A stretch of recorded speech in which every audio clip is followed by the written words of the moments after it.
turned into, and then amino acids combined with each other and became single life forms, and then this way creation happened, and then suddenly they fast forward to New York City, you know. And it's such an amazing movie. It is literally a fictional movie. And then you walk out of it, and then you start going through a circuit, a circle exhibit, where one by one they say um, you are at 0.0058 microseconds of the creation, and this is what is happening. And now we are in 0.08 milliseconds of the creation, and right now the gases are combining, and this is happening. How the hell do you know all these things? How do they know? They just completely speculate. You can challenge so much of this stuff, just like Dutta Karma Prabhu is saying. There's nothing, there is no truth. But the thing is, an inexperienced person may become attracted by the impersonal displays. These are all impersonal displays. Why? Because they take God out of the picture. Take God out of the picture, and what do? They poo-poo you. They say, "Oh, you." So this is the other thing I wanted to read here. This is from his other book, Dutta Karma Prabhu's other book called Human Devolution. So this is chapter 2, I think, yeah, of Human Devolution. Ascended apes or fallen angels. So by next Friday evening, they will all be convinced that they are monkeys. How ominous and creepy it is, isn't it? By next Friday evening, they will all be convinced that they are monkeys. Wrote Thomas Henry Huxley to his wife Henrietta. The year was Henrietta. That sounded Hispanic. So, anyways, this is British. So the year was 1860, and on June 30, Huxley would confront Samuel Wilberforce, Bishop of Oxford, in one of history's most famous debates. The topic was Charles Darwin's theory of evolution. So I'm going to skip some things. But anyways, this Samuel Wilberforce, who is Samuel Wilberforce? Despite Darwin's theory, published the previous year in The Origin of Species, and he was determined to demonstrate its shortcoming. Although a bishop of the Church of England, Wilberforce knew something of science. He was a lifelong student of natural history, and he served as the vice president of the British Association of the Advancement of Science. He had also been on the governing council of the Geological Society of London, and he knew several leading scientists of his day, such as geologist Charles Lyell, one of Darwin's chief supporters, and biologist Richard Owen, one of Darwin's chief opponents. So, let me see. So here's some things. After giving examples from bird and animal breeding, Darwin contended that over vast periods of time, aided by natural selection, such variation could lead to the origin of new species. But Wilberforce noted that the variations obtained in breeding pigeons, dogs, and horses were not changes in basic physical structure of these creatures, such as required for the production of new kinds of organisms. So, intelligent argument. He's saying that it's not just because Darwin's whole point is, you combine one breed of a dog with another breed of a dog, is generating like this. If you were to do it over millions of years, you'll create new species. Now, big speculation. So on June 30, what happens? The British Association for the Advancement of Science meeting in Oxford. Expecting fireworks, 700 attentive hearers had packed the lecture hall. After Draper finished his talk, several persons offered comments. Finally, Wilberforce spoke, attacking Darwin's theory. His confident words mirrored those that would later appear in his quarterly review article on the origin of species. Attempting to draw a laugh, he wondered if anyone were willing to trace his descent through an ape as his grandfather, would he be willing to trace his descent similarly on the side of his grandmother? This is the argument that Wilberforce put forward. Now, Huxley leaned toward one of his companions and said, "The Lord hath delivered him into my hands." It's like really creepy. It's really building up here. It's like, so anyways, When he was called to speak, Huxley delivered his famous retort, quoted in many books about evolution.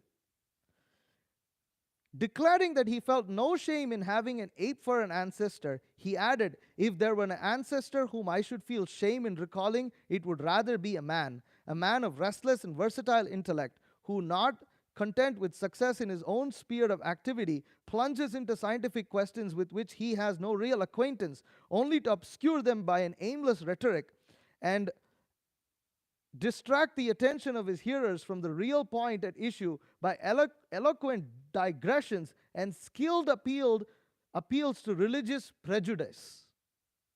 Is this understandable? So basically, the point that's being brought here is that this person, Huxley, remember this, you may think, what the heck is this kind of argument? But it's quoted in religious books, sorry, not religious books, in evolutionary books that you read in school and is taught today even. So this is why we're trying to understand, how could such statements have such influence that each and every one of us have been to these kind of museums? This is how you have to understand how relevant it is to your life, right? Or to our lives. So the audience, won by Huxley, broke into a loud applause. In their opening skirmish, the apes had prevailed over the angels.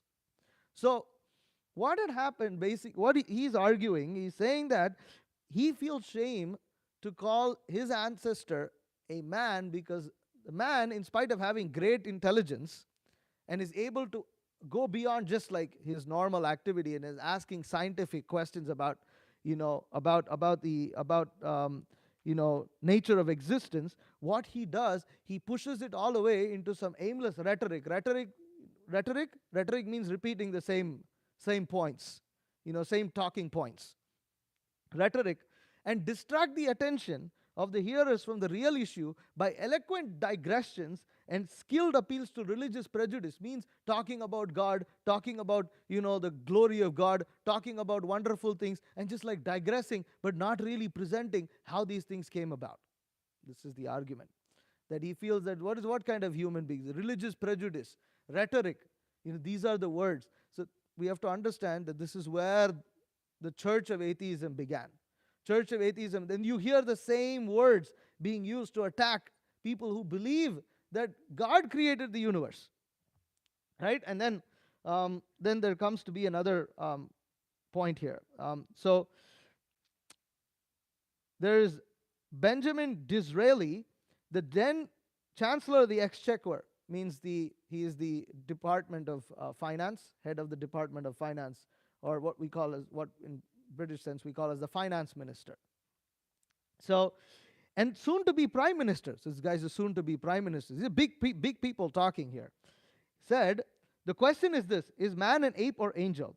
My lord, I am on the side of the angels. I repudiate with indignation and abhorrence the contrary view, which I believe is foreign to the conscience of humanity. More than that, even in the strictest intellectual point of view, I believe the severest metaphysical analysis is opposed to such a conclusion. But what does the church teach us? What is its interpretation of the highest nature? It teaches that man is made in the image of his creator, a source of inspiration and of solace, from which only can flow every right principle and divine truth. It is between these two contending interpretations of the nature of man, ape or angel, and their consequences that society will have to decide.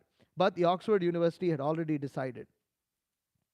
Point is, why did I read that particular section? Why did I read what this particular person, Benjamin, said? Because this is the argument. This is the argument that religion is saying. What does the Bible teach? What does it say? It says God, man is made in the image of God.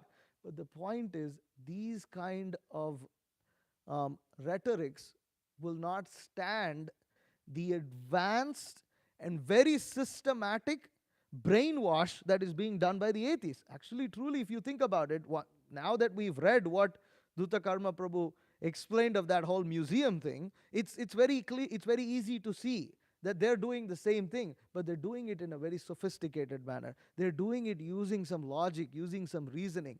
The thing is, the Abrahamic religions to a large extent lack this level of logic and reasoning. But that is not the case with the Srimad Bhagavatam.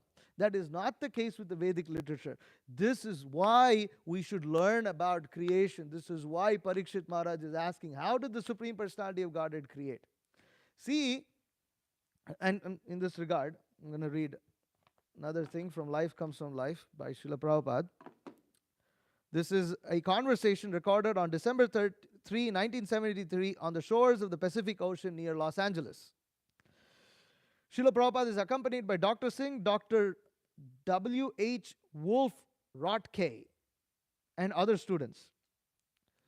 Dr. Singh, the scientists say that at one point the earth was composed of dust particles floating in some gaseous material. Then, in due course, this colloidal suspension condensed and formed the earth. Srila Prabhupada, that may be. But where did the gas come from? Dr. Singh, they just say it existed. Srila Prabhupada, Krishna says in Bhagavad Gita, Bhumi rapo nala vayu kam mano buddhirevacha ahankara itiyam me bhinna prakriti rashtadha. Earth, water, fire, air, ether, mind, intelligence, and false ego are altogether these 8 comprised my separated material energies. Here Krishna explains that Vayu, gas, came from him. And finer than Vayu is Kam, ether. Finer than the ether is mind. Finer than the mind is intelligence. And finer than intelligence is false ego. And finer than the false ego is the soul. But the scientists do not know this. They understand only gross things. They mention gas, but where does the gas come from? That they cannot answer. Srila Prabhupada. But we can answer. From Srimad Bhagavatam, we know that gas has come from Kam, or ether. And ether comes from mind. And mind comes from intelligence. And intelligence comes from false ego. And false ego comes from the soul. So, anyways, there's more to this. As Srila Prabhupada says, I wanted to read one other section in this purport. Okay. Dr. Singh, Srila Prabhupada, the idea of chemical evolution came from a Russian biologist in 1920. He demonstrated that before biochemical evolution, the Earth's atmosphere was in a state of reduction. In other words, it was mostly full of hydrogen with very little oxygen. Then in due course, the sun's radiation caused these hydrogen molecules to form different chemicals. Srila Prabhupada, this is a side study. First of all, where did the hydrogen come from? The scientists simply study the middle of the process. They do not study the origin. We must know the beginning. There is an airplane, indicates an airplane appearing on the horizon. Would you say the origin of that machine is the sea?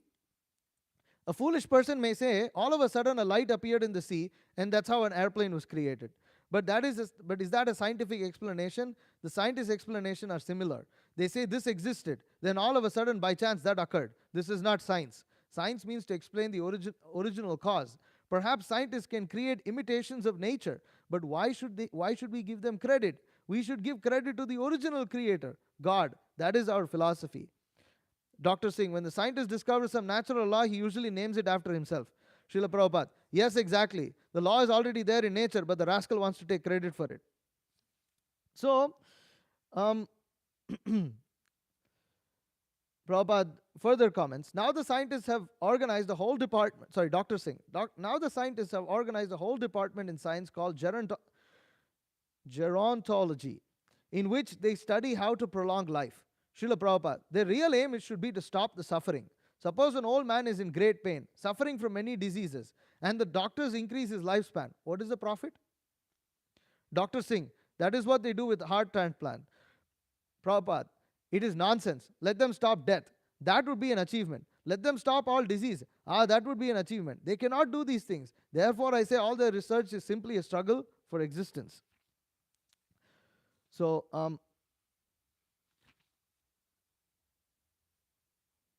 okay, yeah. Anyways, there's so much that could be read, but so the point here is that we have to understand why this creation is happening, because in the Srimad Bhagavatam we have a wealth of information where a logical explanation is given. Now, that logical explanation does not mean, as Srila Prabhupada stated here in this purport, as he's referring to Brahma.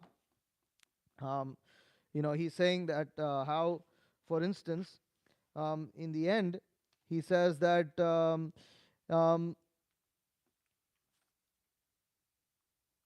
he says that yet with even such high brain power, Brahmaji considers the brain of the Supreme Lord inconceivable. So the point is, ultimately, the Supreme Lord's creation and all his activities are inconceivable.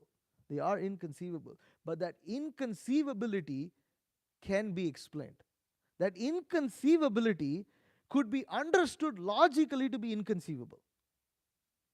You can logically understand how something is inconceivable. And why are you hiding behind him? So, so the we have such a wealth of information in the Srimad Bhagavatam, and there is so much research. Like right now, I'm reading this book, Mahabharata, a myth or fact. This is written by our god brother Chakrapani Prabhu. And why is that work important? Because if you establish Krishna as a historical personality, then a lot has to come along with it. A lot comes along with it. The thing is, the scientists like to establish, they like to rewrite history. And therefore, Dhruta Prabhu's work is extremely important, because once you start proving the antiquity of human existence, once you start saying, well, they actually existed along with all these apes, then what are you going to do? How are you going to explain creation? How are you going to explain how we came into existence? Automatically, it becomes evident that somebody created the universe. Now, from the Abrahamic texts, they don't have real conception as to how great God is. They say God is great, but you don't know how great he is. You cannot explain anything about God. You don't even know who God is. The best thing they can do, every time you look at either a Christian song, or you look at some poster that's supposed of some quote from the Bible, it's always something in nature, right? Because that's the most they can think of. If you hear lectures of Christian apologetics, which are these are PhD like scholars, and some of these Christian apologetics and scientists, when they're called apologetics, are those who argue for Christianity, right? That's what they're called. So, huh? No, you call only Christian apologetics, because it's only the Christians who are trying to defend against science, and science is like some established truth and reality that everybody else has to defend against. It's the way in just between 1860 is not really that long ago. But what's happened, and you can see how Huxley, one of the primary ways in which he won by degrading men who were previous to him. One of the ways in which he won over the audience is literally by pointing to how the church preaches. And the church had such a bad example of how they were conducting themselves that it was just so easy for people to go to the other side. This is a very important point to understand as to how atheism actually triumphed in the West. It had a lot to do with the church's, one, inability to explain a lot of questions and inability to understand a lot of things. Two, it had a lot to do with heavy lack of moral character. I'm speaking the medieval church, a lot of horrific things. And this led to the and this is not surprising to understand, right? For instance, within the Hare Krishna movement, you have Ritvikism. What is Ritvikism? Nobody thought of Ritvikism until the mid 1980s. Why nobody thought about it when Srila Prabhupada was there? Why nobody thought about it like a couple of years after Srila Prabhupada, presented it? Because Ritvikism was a reaction. It was a reaction. So, atheists take advantage of both. They have their own philosophy, which is that God doesn't exist, which is their philosophy. But it doesn't sell so well, because most people are inclined, you look everywhere, everything is being created, so you're inclined to believe that God exists. And in fact, this is where atheism has failed. They thought back then, especially in the mid 1900s, during the the time of the baby boomers and all this, post World War II, they were completely convinced that they were going to root out religion out of the world. They thought that religion is finished. Church is dead, everything is dead, God is dead. Who's that famous guy who said God is dead? Yeah, Niche. Niche. Niche said God is dead. And then that Christians like to put that. You know, they say God is dead, Niche. Then, huh? Nietzsche? Nietzsche? Okay. Nietzsche is dead. Nietzsche is dead. God, so and so date or his dead date or whatever. Then these are nice. These are nice quotes, and they're like, they fire us up. And some, and so what Srila Prabhupada is saying over here, it's the basic principles are there. But the Krishna conscious movement has a lot of work to do in this regard. And think about it, how Srila Prabhupada he wanted to create a museum, he wanted to create a Vedic planetarium. Why did he want to create that? Same reason, same point. That the atheists have become so expert in their brainwash. Actually, if you read their theories, who wants to read about all this archaeological stuff? Who wants to read Australopithecine and this and that? I don't want to read about all this stuff. I don't want to know why am I going to go to a museum where you have all these complex things, oh this, that. Why am I going to look at all these names and words and figures and some bones of some animal? Why do I want to look at all that? I mean, how is that giving me any joy in life? But the thing is, they present it and package it in such a way that they make it interesting. We actually have a lot of interesting things in our book.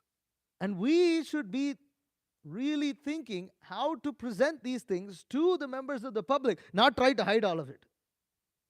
That's what you see, Srila Prabhupada is making several important points, which maybe the next speaker should continue on this verse. There's so much to say. I kind of just got stuck with that impersonal point, but I just wanted to speak about it. Because even in the end, Srila Prabhupada speaks how people cast away Krishna, as a myth. As a myth, they just cast him away. They just say, he doesn't exist. Or God doesn't exist. But we can understand how Krishna is wonderful. Just for instance, the explanation of reincarnation and karma is the best explanation you can find for variety in this world. You cannot explain otherwise. You cannot. The scientists, that's what they will do. They will tell you, we're asking very scientific questions. So if you ask, well, why am I born? Why didn't I get to be born? Why didn't I get to be born as the son of some billionaire? Why didn't I get to be born like that? Why wasn't I born in a big mansion where I had all the luxuries? They can't answer all these things. They can't say. It's not convincing. So what they make you do, they don't say by chance. Actually, they don't even allow you to ask this question. This is a theological question. This is a theological question. No, you don't ask these kind of questions. They don't let you ask these kind of questions. Try asking them. They won't like it. Because you can't explain. You can't explain. They'll just say, well, you're just a descendant of that particular species in that particular part of the world. That's all. But why? What do you mean why? So that's it. Shut down. Because their brains get jammed at that point of time. They cannot explain. But we can explain. We have explanation. We have explanation for Krishna's activities. You want to stand up, Matsya? You're falling asleep. So literally, we can explain how this creation is happening, how this universe is coming about. And of course, we do depend on God's inconceivable potencies. But we don't just say, it just happened. Which makes it seem like the scientists are more educated. But actually, to read our Srimad Bhagavatam and to read our Puranas and to read our Shastra and to understand how these things happen is extremely scientific. And therefore there's all these. Therefore we are also interested, for instance, in past. For instance, there's in the book Coming Back, you have stories of reincarnation from Ian Stevenson and things like that. More research needs to be done in this regard because these things are happening today. These things are going on today. And Prabhupada makes this really nice question here at this point of time. He said, if life was created by chemicals at some point of time, why isn't it being created right now? Why did it stop? What is your explanation for it being stopped? Why? They don't have any answers. They don't have answers for these things. They present so much of this stuff in all these museums and all this. They brainwash kids.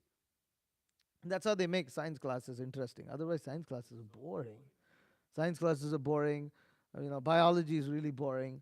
It's all boring, but they make it all fun by making you go here and go there and telling you like, give you a frog and tell you to pull it apart and all that kind of stuff, and they make it sound like it's interesting. You know, had to do that myself, unfortunately, here in the U.S. As Brahmin or no Brahmin, U.S. That's all you do it here. That's it. So, you know, so we have a lot of work to do in the Krishna consciousness movement, and it's while generally our preaching is to more of what you could call the innocent people who are largely they have some faith. They have some faith that God exists, Krishna exists. There's some power in some mantras and things like that, and that by reading something I'll become benefited. By chanting a mantra I'll become benefited. I mean, they're not. We generally, the general mass of people are not very skeptical. The general mass of people are quite simple. They're simple-hearted, which is why they can easily be misled. And they're misled by really powerful people. To run these museums and establish, you need billions of dollars, a lot of money, and they're funded. They're all funded. All of these are nonprofit organizations. They're nonprofit organizations that are funded. Every single exhibit's funded by the Smithsonian Institute and this and that, and the fund of this billionaire's fund, that billionaire's fund, this company's fund, and that company's fund, all in the name of promoting science and education and progress. But it has nothing to do with progress. Making an AC has nothing to do with this brainwashing that happens in museums. You can just explain how an air conditioner works. You can explain how an airplane works. Why do they go so far? Because then they can put themselves in power. You think why do they need to be in power? For the very same reasons why so many people in history wanted to be in power. It's difficult for people like laymen like us to understand how intoxicating power is. It's far more intoxicating than wealth. It's more intoxicating than sex. It's more intoxicating than anything. Because from power you get everything else. Okay, anyways, so much more can be said, but we have a lot of work in the Krishna conscious movement, and it's important, therefore, for us devotees to read. Second canto especially is a little tough. It's a tough canto to read. There's a lot of details, and you're it really boggles your mind as you go through it. But gradually, as we become purified, we understand it. I mean, in one sense, try to understand that mind-boggling nature of the Srimad Bhagavatam and the detail that it explains several things. Just like it breaks down, the Srimad Bhagavatam breaks down time. Nobody else breaks down time like this. It actually explains how time is measured. So we have this. And scientists are explaining also, but nobody really. I mean, the scientists explain how time is it's the vibration of an atom and this and that. And it's true, they're measuring that vibration of the atom and they're calculating time accordingly. We have also another measurement based on the movements of the sun and the moon, which actually is what influences our day. Some vibration of an atom doesn't really matter to us. What matters to us is the setting and rising of the sun, which is what influences our life. And so the Srimad Bhagavatam bases time upon that, which is how all ancient civilizations looked upon time, with the passage of seasons and sun. But they'll look at, that's all primitive. Passage of time according to the sun is primitive. We found a better method. Same thing. So we can explain if we do interactive exhibits, and so we have a lot of work in front of us. Someday it should be that every child should be reading Srimad Bhagavatam. That's our work. We have a lot of work to do. 10,000 years of Chaitanya Mahaprabhu's, that golden age has to come to pass. There's a lot of work to do. And we're supposed to be revolutionary. I mean, the Srimad Bhagavatam from the beginning, every single verse of it is just revolutionary, plain revolution. That's it. We're not meant to just, you know, tag along, hide things, hide, just because you don't have the intelligence to present how the hellish planets, you decide to skip it in your reading of the Srimad Bhagavatam. Nonsense. You have to read so that, but no, we want to hear about Radha Krishna pastimes. Anyways, that's another part of this purport. I don't want to get into that. Hare Krishna. Any questions, comments, protests? Yes, Prabhu. The Georgia Aquarium is funded by Home Depot. Yeah, Do you remember that? That's so crazy. Why would Home Depot fund an aquarium? there's a lot to it. There's a What, lot of these. There's a lot more to these like kind of things. what's to it? Like, Huh? I really want to know. Like, what's to it? Like, why would Home Depot go and preserve sharks? Or like You show. have to try to understand this capitalist environment will only exist when people want unnecessary things. To want unnecessary things, you have to be stupid and you have to be sensual. To be stupid and sensual, you need this demoniac education. You need this modern education so that they can train and make Shudras. And by Shudras, you become workers of these big capitalists. Why would you not fund it? You see, these people work very smart. They're not just interested in just that immediate benefit where there's a direct connection. They work on years and years and years of brainwashing. It takes a lot to give people the bare minimum wage by which they can hardly even afford a place for them to live while you get rich off of their backs. Takes a lot. I'm not speaking in particular of any particular corporation, but in general, this is there. The communists want to do it for another reason, because the communists want a share of everything and they get to determine who distributes and what. So they also promote atheistic education. Ultimately, both of them promote atheistic education. It's the fight between the communists and the capitalists is about who controls. That's all. How to control, basically. That's a short explanation. But we devotees, unfortunately, are not that far-sighted. Prabhupada was far-sighted. But we are very short-sighted. We don't see so much, and we just get muggled in our own. See, all these people, they also had their personal lives, did they not? All these fellows, all these demons like Richard Dawkins and all these, this Thomas Huxley, they all had their family lives and this and that, but they had one goal: we're going to change the world. We're going to convince all of them that they're basically monkeys. They had that. They inspired by Kali, they had that desire in them. We don't. We're just concerned about our own little feeble problems, our mental issues that we face in our day-to-day life. Unfortunate. Like Parameshwar Prabhu was speaking last night, was just really, really, really, really, really such nectar. It's the real thing.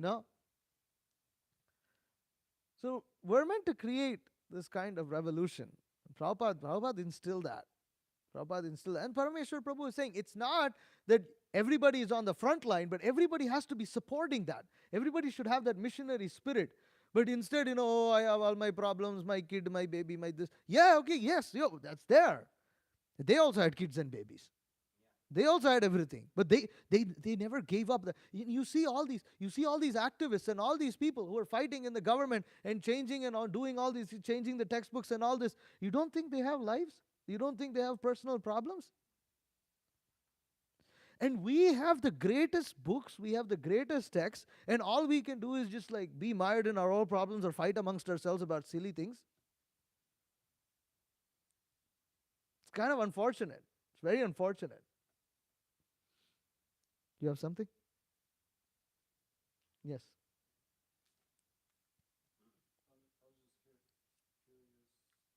Can the camera be turned?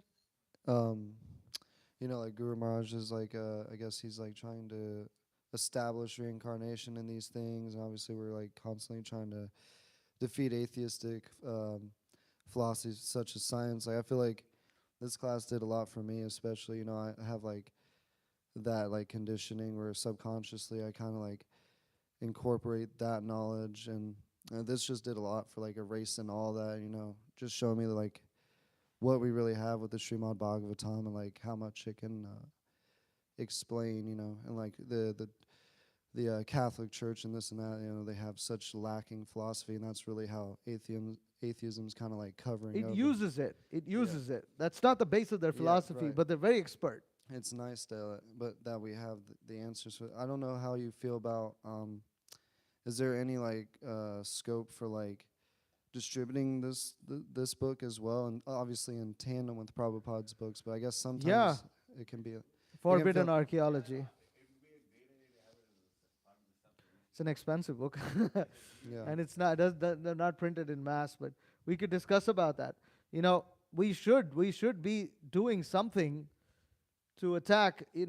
That's why we were doing rethinking Darwin. But see again, the difficulty about some of these things is that it does start to get a bit technical. Just because of the nature of things. But so we have to use multiple things so distributing some of these books is definitely there, definitely part of it. you know but there's also like I said, because if science was just based upon distribution of it's not very exciting. They have to make it exciting, and they pump in a lot of money, and they pump in like a lot of, they do field trips, they do this, they do that, and they make it interesting. But Krishna consciousness can also be made interesting in a bona fide way, and that's part of our work. That's part of the larger mission of Krishna consciousness.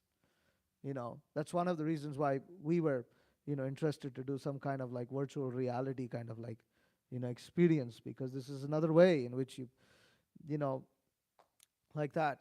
Now, in defense of what you were saying, that we all have this kind of like hang-ups, and and things are like brainwashed. But you have to think about this. Think about the time that Thomas Huxley was there, right? These guys existed at a time when the church was pretty powerful and people were very faithful. They came from that background, but they were convinced by this debate happened 1 year after Darwin published his book, right? 1 year after Darwin published his book. And the guy writes, by Friday evening, they will. How much conviction should you have to do that? And you think Thomas Huxley wasn't a Christian in the past? Of course he was. So try to understand that it's all about applying ourselves. And the point is, do we want to be the ones who are going to effect the change, or do we want to be changed? And if we constantly let ourselves be susceptible to all this kind of craziness, then what happens is we don't have that conviction to go forward and convince others. And I'll tell you one thing: some of these Christians, especially here in America,